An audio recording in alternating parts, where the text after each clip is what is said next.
pendants, and you take a darker piece of glass, and then with this one, and in fact the little bubble is natural. It came up by itself, but in this one there's a piece of glass I put in there. It's called dichroic.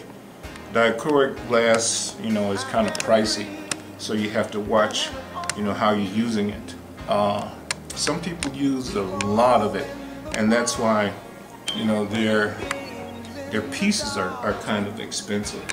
And like I was telling you, at Hot Flash Glass, you can get these little pendant backs and use them with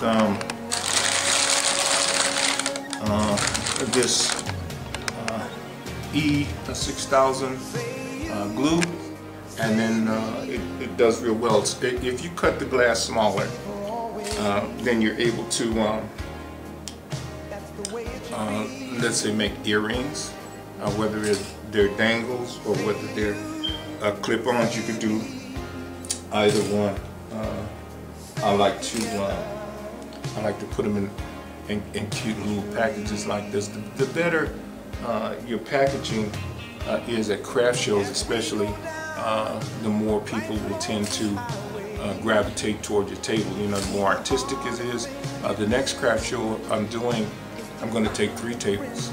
Usually I only take 1 to show all of the samples of all of the things that I do. I make sure that I take my cards with me, but most of the time I make jewelry just for the pleasure of it, and sometimes I'll put glass, you know, with already manufactured beads, or making glass beads is really difficult. It's the same thing with doing stained glass. Those are really difficult concepts to get a hold of. Not impossible, but they're really difficult.